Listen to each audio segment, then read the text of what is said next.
গ্রামের মানুষ তাকে জিজ্ঞাসা করতেছে যে আপনি কেন আপনার বুকুলের নিচে কুকুর নিয়ে বসে থাকেন? ওই লোকটা তাদের প্রশ্নের জবাব দিতেছে আমি কেন কুকুর নিয়ে বসে থাকি, তোমরা কি এর রহস্য জানতে চাও? হ্যাঁ হ্যাঁ, আমরা তোমার রহস্য জানতে চাই। এর রহস্য কি? তখন লোকটা বলতেছে আমি শুনেছি বুকুলের নিচে যদি নিজের সাথে বলি কুকুর নিয়ে বসে থাকলে ফেরেশতা আসে না, ফেরেশতা দূরে সরে যায়। আমি এজন্য কুকুর নিয়ে বসে থাকি যেন মৃত্যুর ফেরেশতা আমার কাছে না আসে, আজরাইল আমার কাছে না আসে, আমার যেন মৃত্যু নাই। সে এমন কৌশল অবলম্বন করছে, কিন্তু এমন কৌশল অবলম্বন করে আর পরে মানুষ তাকে বলতেছে আপনি যে কৌশল অবলম্বন করেছেন আপনার এই কৌশল তো জ্ঞানবান লোকদের কাজ নয়, বরং এটা তো একটা মূর্খের মানুষের কাজ। কারণ কুকুরেও তো একবার মারা যাবে। তো আল্লাহ তাআলার নির্দেশে যে কুকুরটা ওই আল্লাহ তাআলার নির্দেশে যে ফেরেশতা ওই কুকুরটার জান কবজ করবে, সেই ফেরেশতা আপনার জান কবজ করবে। মওতু কাসিন কুল্লু নাসিন শারবু, মওতু কাসিন কুল্লু নাসিন শারবু, কবরু বাইতিন কুল্লু নাসিন দাখিলু, কলিলুন উমরুনা ফি দারে দুনিয়া, কলিলুন উমরুনা ফি দারে দুনিয়া, ومرجعنا إلى بيت التراب أي برادر جي جهانة رفتناس، أي برادر جي جهانة رفتناس، جنب أجرائيل آخر دداناس، جنب أجرائيل آخر دداناس। সৌতুল হারামাইন মডেল মাদ্রাসার উদ্যোগে আয়োজিত আজকের এই ওয়াজ মাহফিলের সম্মানিত সভাপতি ও সহসভাপতি আমার সামনে উপবিষ্ট ধর্মপ্রাণ মুসলমান ভাইরাম ও আমার স্নেহের বড় ভাইরা ও ছোট ভাইরাম, পর্দার আড়ালের মা ও বোনেরাম, সকলকে আমার পক্ষ থেকে সালাম, আসসালামু আলাইকুম ওয়া রাহমাতুল্লাহি ওয়া বারাকাতুহু। তো আমি রব্বে কারীমের কালামুল্লাহ শরীফ থেকে যে একখানা আয়াতে কারিমা তেলাওয়াত করেছি এবং আপনার আমার নবী আখিরি নবী জনাবে মুহাম্মদুর রাসূলুল্লাহ সাল্লাল্লাহু আলাইহি সাল্লাতু ওয়াসাল্লামের অসংখ্য অগণিত হাদিস থেকে যে একখানা হাদিস আমি পাঠ করেছি, রব্বে কারীম যদি আমাকে তৌফিক দান করে তাহলে আমি এই আয়াত আর হাদিসকে সামনে রেখে কিছু কথা বলার চেষ্টা করব ইনশাআল্লাহ। তো সময় যেহেতু সংক্ষিপ্ত, আমি দীর্ঘায়িত না করে আমি আমার মূল পয়েন্টের দিকে চলে যাচ্ছি। তো আমি যে আয়াতে কারিমা তেলাওয়াত করেছি, আয়াতে কারিমার ভিতরে রব্বে কারীম বলতেছেন কুল্লু নাফসিন যায়িকাতুল মাউত, প্রত্যেক প্রাণীরই মৃত্যুর স্বাদ গ্রহণ করা লাগবে। তো মৃত্যু কি? মৃত্যুর ব্যাপারে আলেমদের সর্বসম্মতিক্রমে মৃত্যু হলো আত্মার দেহপিণ্ডর ত্যাগ করার নামে হলো মৃত্যু। তো মৃত্যু এটা এমন একটা বিষয়, পৃথিবীর ভিতরে যত বিষয় আছে সমস্ত বিষয়ে কোনো না কোনো মত পার্থক্য রয়েছে, কোনো না কোনো মতভেদ রয়েছে, কিন্তু মৃত্যু এমন একটা বিষয়, মৃত্যু এটা এমন একটা জিনিস যে এই বিষয়ে কারো কোনো দ্বিমত নাই, কারো কোনো মত পার্থক্য নাই। আপনি যদি মাওনা শহরের ভিতরে একটা বিল্ডিং করতে যান তাহলে দেখবেন আপনার এই বিল্ডিং করার ভিতরে অনেক মত পার্থক্য থাকবে। আপনি যদি বিল্ডিং দাঁড়া করাইতে যান তাহলে অনেকে বলবে আপনি বিল্ডিংটা এইভাবে করলে সুন্দর হবে, কিন্তু মৃত্যু এমন একটা বিষয় যে বিষয়ে মানুষ দ্বিমত পোষণ করতে পারে না। সমস্ত মানুষ এই বিষয়ে একমত, চাই সে ইহুদি হোক, চাই সে খ্রিস্টান হোক, চাই সে নাসারা হোক, চাই সে মুসলমান হোক, সে যে কোনো বর্ণের হোক না কেন, সকলে মৃত্যুর ব্যাপারে একমত পোষণ করে যে আমার জীবনে একবার মরা লাগবে। কিন্তু মজার ব্যাপার হলো আমরা বিশ্বাসে একমত হলেও কিন্তু আমলে একমত না। আমরা মুখ দিয়ে বলতে পারি, আমরা মুখ দিয়ে বলি যে 1 মিনিটের নিঃশ্বাসের বিশ্বাস নাই, অথচ গুনার কাম করতে পারি না, গুনার কাম করতে পারি না। 24টা ঘন্টায় গুনার ভিতরে লিপ্ত, গুনার ভিতরে লিপ্ত। দেখবেন আমাদের সমাজের ভিতরে এমনও মানুষ বাস করে, এমন মানুষ আছে যারা আমার আল্লাহ তাআলার বিধান নামাজ রোজা হজ যাকাত কিছু পালন করে না। এমনকি যদি তাদেরকে বলা হয় যে পশ্চিম কোন দিক, আপনি বলতে পারবেন না, তাহলে সে পশ্চিম কোন দিক সেটাও বলতে পারবে না। কিন্তু তারাও দেখবেন মৃত্যুর ব্যাপারে কোনোদিন এমন মত করে না, এমন মত পোষণ করে নাই যে আমি মারা যাইব না, আমি মারা যাইব না। বরং সে মানুষটাও এই মত পোষণ করে, সেও বলে যে আমার জীবনে একবার হইলে মৃত্যু বরণ করা লাগবে, আমি মৃত্যু বরণ করতে হবে।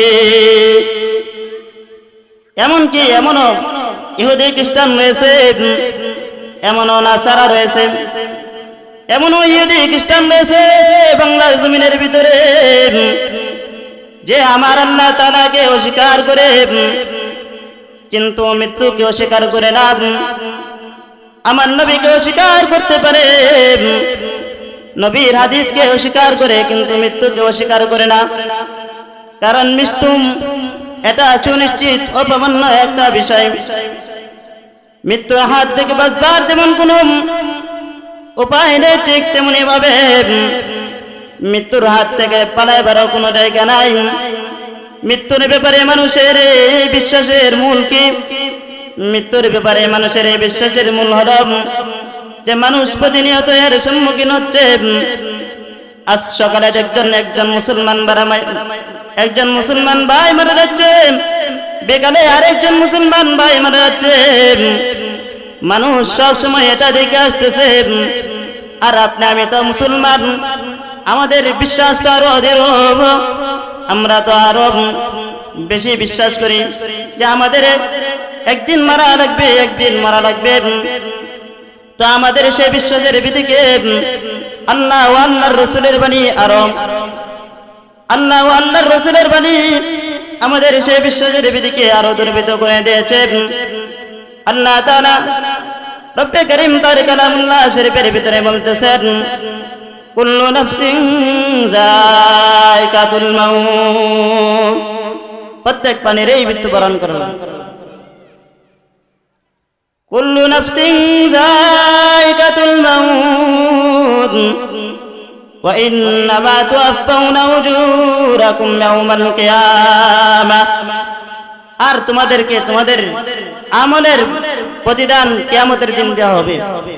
ফামান যুহজিয়া আনিন নারি ওয়া উদখিলাল জান্নাতা ফাকাদ ফাজ ওয়ামাল হায়াতুদ দুনিয়া ইল্লা মাতাউল গুরুর। ফামান যুহজিয়া আনিন নার, যাকে জাহান্নাম থেকে বাঁচায়া, ওয়া উদখিলাল জান্নাহ, জান্নাতের ভিতরে প্রবেশ করানো হয়েছে, ফাকাদ ফাজ, সে সফল কাম হয়ে গেছে। ওয়ামাল হায়াতুদ দুনিয়া ইল্লা মাতাউল গুরুর, আর দুনিয়ার জীবন এটা দুঃখার উপভোগ সামগ্রী ছাড়া আর কিছুই না। তো এই আয়াতে কারিমার ভিতরে রব্বে কারিম বলতেছেন, কুল্লু নাফসিন যায়কাতুল মাউত, প্রত্যেক প্রাণীর এই মৃত্যুবরণ করা লাগবে। অর্থাৎ যার প্রাণ আছে তারই মৃত্যুবরণ করা লাগবে। যেমন গাছের প্রাণ আছে, গাছের মরা লাগবে। যেমন মানুষের প্রাণ আছে, মানুষের মরতে হবে।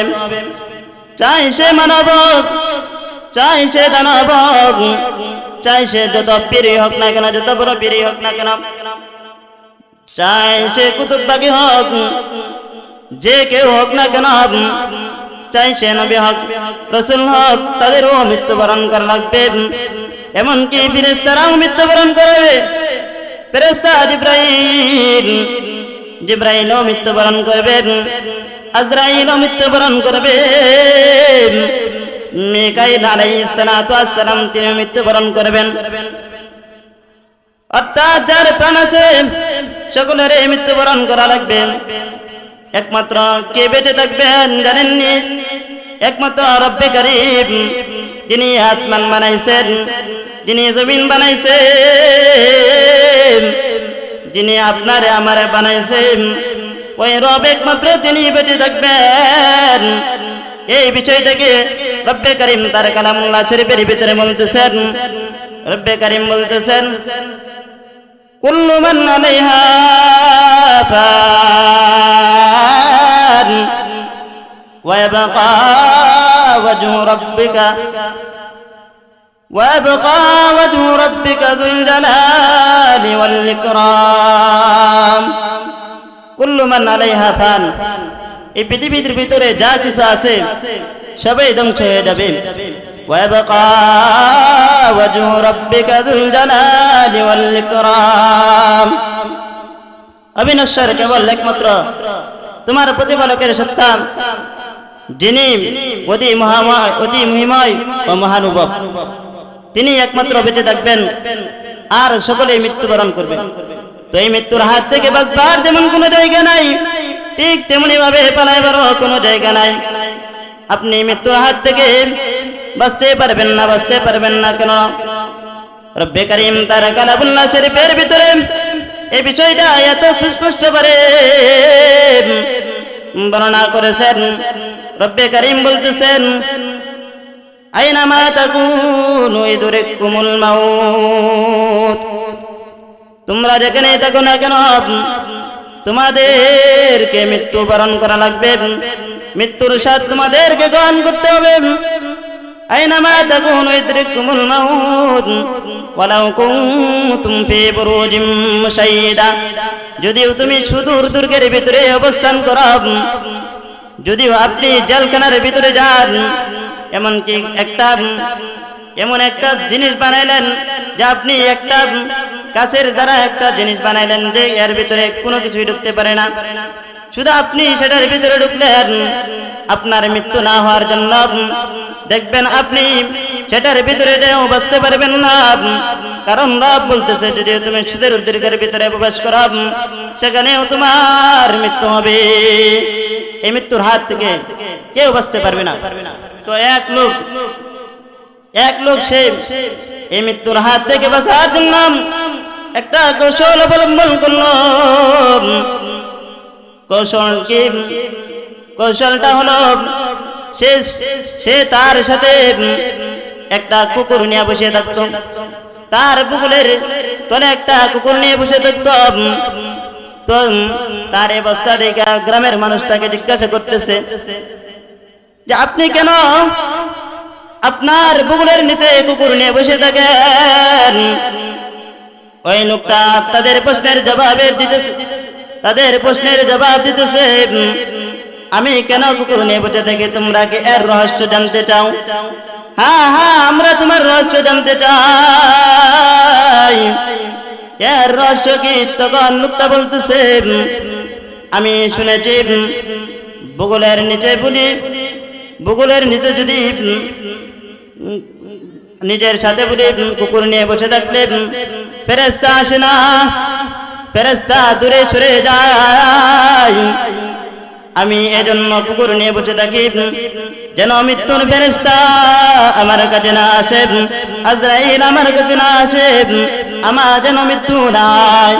সে এমন কৌশল অবলম্বন করছে, কিন্তু এমন কৌশল অবলম্বন করে আর পরে মানুষ তাকে বলতেছে, আপনি যে কৌশল অবলম্বন করেছেন আপনার এই কৌশল তো জ্ঞানবান লোকদের কাজ নয়, বরং এটা তো একটা মূর্খের মানুষের কাজ। কারণ কুকুরেও তো একবার মারা যাবে, তো আল্লাহ তাআলার নির্দেশে যে কুকুরটা ওই আল্লাহ তাআলার নির্দেশে যে ফেরেশতা ওই কুকুরটার জান কবজ করবে, সেই ফেরেশতা আপনার জান কবজ করবে।